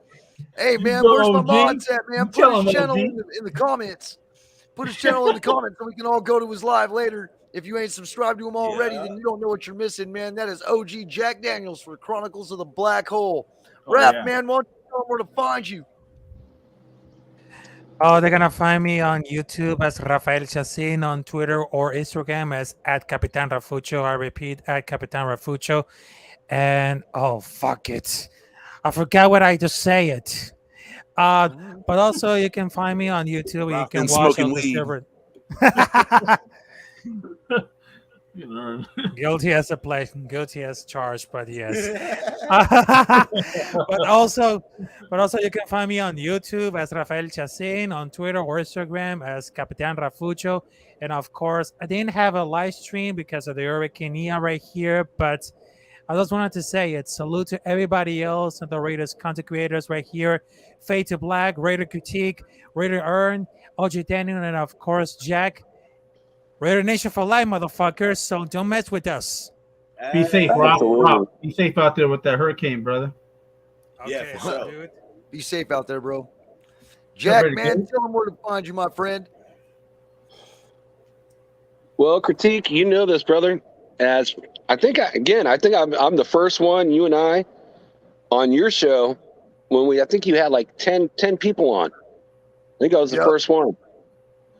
And, I don't have a show. I don't want a show. I like going on to your guys' shows. Because you know what? I like to just talk my talk. And, I love our Raider football team. I don't want anything out of this more than conversation and support for our team. That's all I care about, honestly. So Critique, Fade. Now we got to make it Trace Pandeos. Brother, I got you. I got OG to make you a mod, bro. And Earn, Salute. Guys, I love you. You're my brothers. That's why I say always brothers in chat. You're my Raider brothers. So love you guys, man. Do what you do. And I'm going to try to get OG. I'm going to hit him up as soon as I get off of here and try to go and get him to talk some more shit. Let me know, Ken, if you guys want to pull that up. And Raider Gabe. What up, Gabe? What's going on, Gabe? Gabe, I still owe Gabe, Auntie Six, I love you, but you can kiss my ass. Your bets, stop about me paying other people's bets. Gabe, I will pay his bet. And next time SC goes on and he's on, he's got to be on. As a Raiders fan, I always pay my bets. So go at San Francisco Giants versus your Dodgers. Kiss my ass on that. Love you, brothers. Out. Did he say Giants? Let's go. Yeah, he's a Giants fan. Later on, Jack, we love you, man. Well, I can't talk shit because of my shit right here. Hey, I'm an A's fan too, baby. That's how we do it. Hey, Ern knows how we do it, but it is what it is. But guess what? Warriors game tonight at 10. Hey, Ern, I got up at 3:00 in the morning and watched the Warriors play against in Tokyo against. I did, man. And I might do the one tonight live at 10. Yeah, they have one at 3:00 in the morning, man. If you need a link to watch non-stream stuff, let me just hit me up, bro. I got a link. You can watch anything you want. Oh, for sure. Yeah, hit me up, bro. But, so what? Hey, y'all can find me on Westside Media, the shit right there. You know what I'm saying? Westside Media on YouTube, Westside Sports Radio, because I haven't changed it on Instagram. And basically, I'm like Tupac. I get around. You catch me on Critique Show. When Fade start doing his shit regularly, I'll be on there. You catch me on Eric Show. You catch me on Dirty Show. You catch me on Loon Show. You catch me on Ben Show. And especially you catch me on my partner Gabe Show. You know what I'm saying? Basically, just anywhere you see Raiders content, and well, not everywhere, but almost anywhere. Hey, brother, hey, you are everywhere. Lately, you've been everywhere, brother. And you know what? When I see your face pop up, I'm like, yeah, Ern's on. No, I love your takes, brother. So keep it up, man. Thank you, sir. Just certain shows I can't go all the way in and jump out the window, but Critique gave me the okay, so I can really be myself on this one. I like this. Oh yeah, man, you can do whatever the hell you want here because for one, I don't give a flying fuck about anything. I just want everybody's honest opinion. Because right here at the Raider Critique, man, we tell the truth with intensity and we don't drink the corporate Kool-Aid, man. And I'm pretty sure that all of us kind of feel this way. Within us, we have a sense of pride. We've got a sense of dignity, and we want to hold that pride and that dignity and the same standard toward this football team that we hold ourselves to. You know what I'm saying? We're loyal, we're dedicated, and we've been down since day one, man, like 3 flat tires on an El Camino. We've been here, bro. Down. You know what I mean? And whether it's 12-4 or it's 2-14, man, we're here. You know what I'm saying? Critique, I gotta say one thing, man. We didn't hear. I mean, for a minute, man, all these content creators are out there, and then you came out of nowhere, and everybody's like, "Critique's OG." They start doing some research. Man, you've been around for a minute, brother. You know what? I'm glad you're back out. You know you shit. I love your takes. Do what you do, bro. Okay, that's all I got to say. Appreciate that, Fade, man. I'm not 100% right all the time. But none of us are, brother. None of us are, but it is what it is. Except for me. Trying to figure this regime out now. Oh shit, man! I am a fucking retard. I cannot. You're not the only one. Bro. I'm just sitting there wondering. Okay, what fucking stupid moves are we gonna do next? I mean, we got rid of Mullen, and then we got rid of Ingold and Mullen. Those were 2 head scratchers right off the bat. But I mean, I've always wanted to be optimistic. I can only be optimistic until I can't anymore. And I'm coming to that point, man, where 0-3, the old Critique's going to come back out. You know what I mean? This is it's been a hell of a roller coaster for all of us, for real. We're staring at 0-5 down the barrel of a telescope like a motherfucker. Let's keep it real. And yeah, let's go ahead. Hey, facts, bro. Facts. No, you're right. Let's do it. I'm going to end it with this. If we don't write this shit, we're going to go down with this shit. Yeah. Now, I don't know about y'all, man, but I don't want this ship going down. We need to move this motherfucker away from this iceberg as fast as possible because 0-4 is right on the horizon if we do not get our shit together. We really don't have an option if we got like Ern says 0-5, right? For interim coach, the only Brian, and I don't know he's the guy, right? We know he's not, so we're gonna have to ride. Stu's cool with him, and he says that he doesn't want it. Yeah, so McDaniel's gonna ride this shit out for the season. We're just gonna ride it out and see what happens because we don't have nobody else. Firing him right now, and that's another thing. That's another thing I want to touch on too, man, because we got to have continuity. Yeah, you know what I mean. We keep switching coaches like this, and we're going to the definition of insanity is doing the same things over and over and over again, expecting a different result. You know what I mean? If question. How many coaches have the Steelers had in their organization? No, I think only 4, 2, probably 3. Like 3. No, so it's Chuck Noll, Bill Cowher, and motherfucking Tomlin. That's it. There's probably one more before Chuck Noll, though. No, that's it, man. There's only 3. Really? You hit it right there. Shit. So I don't mean to interrupt you, Critique, but you're right. Consistency, and they've only had 3 coaches in the whole organization. How many have we had in the last 6-7 years? Exactly. We've had 3 in the last year. In 1 year, we've had 3. Yeah. Gruden, Bisaccia, and McDaniels in 1 calendar year.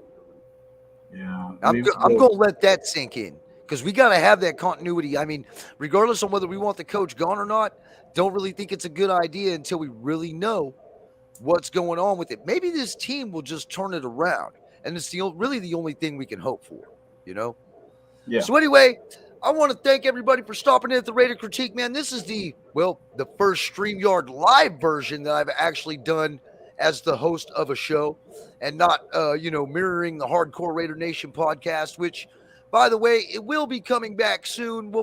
We'll get more of Hardcore's hot takes on Carr, and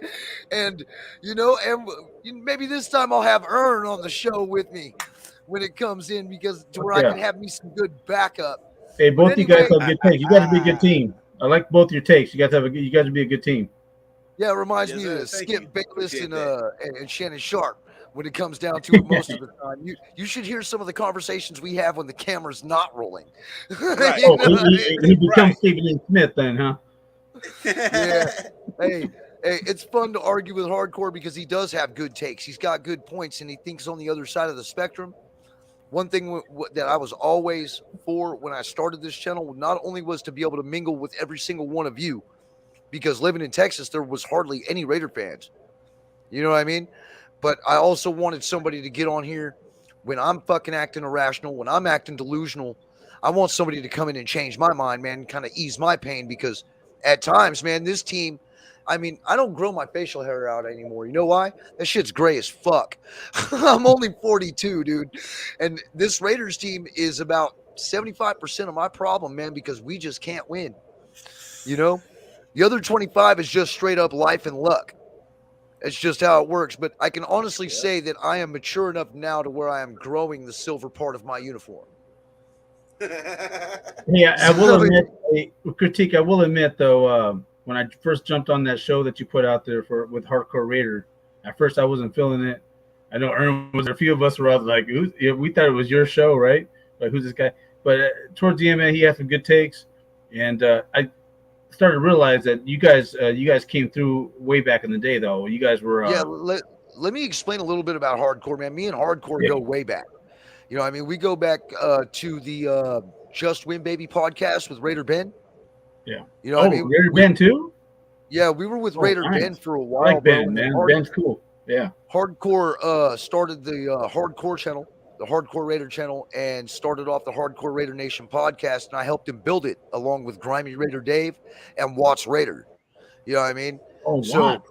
Okay. Yeah, and Watts will be with us on the next show as well. And, you know, the idea was to bring unity to the Raider Nation, because the Raider Nation was so divided back then over our quarterback, over our coaching, you know, pretty much like what we're going through now. I mean, we literally just wanted to get everybody's ideas out there and then be able to come to a common understanding to where we could all compromise, you know, and, you know, that's kind of just how it went. And then, of course, you know, the bullshit happened. I'll say, you know, 2016, the politics bullshit happened, and it kind of changed everything. You know, a lot of us fell off. You know, I was gone for about 2 years. You know what I mean? Before I decided that I was going to come back. So, I mean, Hardcore is now, after 4 years, just starting to get his feet back wet again. Because, you know, I mean, pretty much the same time when Mikey fell off, the rest of us fell off too. Mikey too is another one, yeah. And I'm just glad that, you know, there was guys like y'all to fucking jump back on here and keep this Raiders YouTube alive, man, because when times hit, it was hard for us old schoolers to keep going. Dudes like Samoan Raider are still kicking. Sanjit's still kicking. You know what I mean? Yeah. Even Mitchell Renz is still kicking. Mitchell Renz, you know what I mean? Yeah. And regardless, Cody's another one. Cody. Yep, Cody's still kicking. You know what I mean? It's just, and then we got all y'all new guys too, man, which fucking bring up a whole complete different perspective on this team, which makes it more enjoyable to come on here on YouTube and watch everybody, because it's great to see everybody's takes, man. You know what I mean?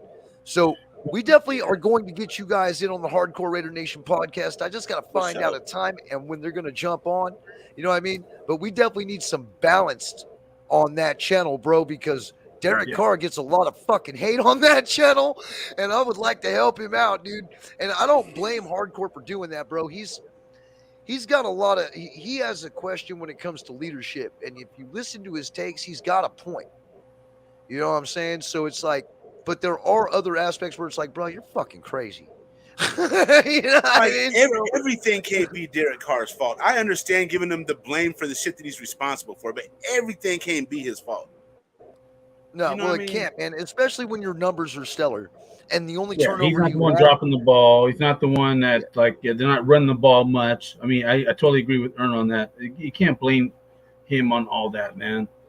It's got to be the coaching on that.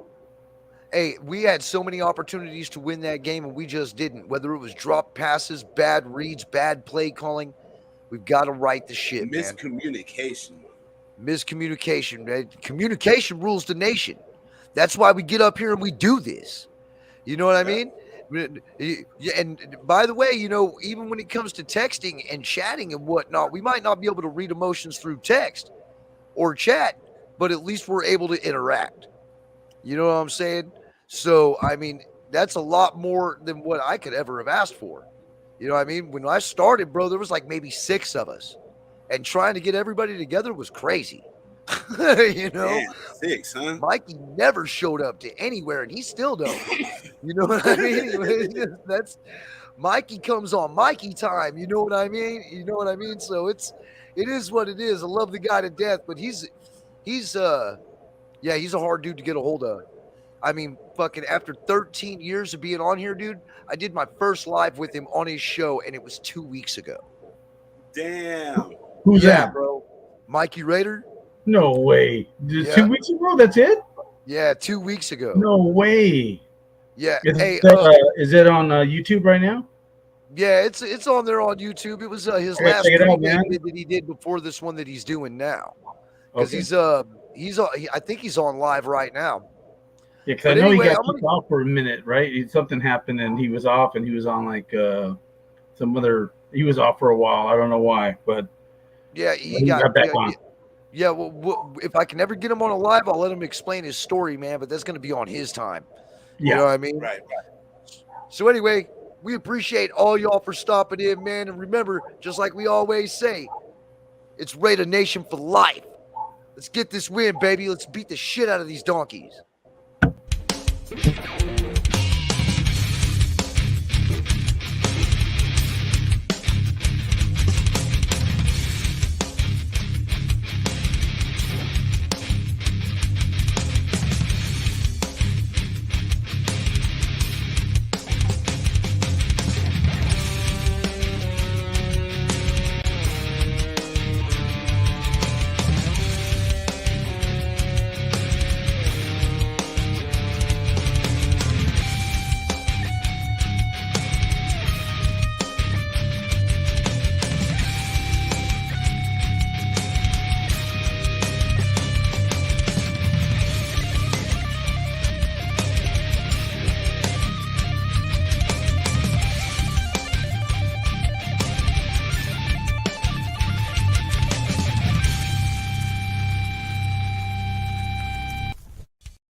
Good job.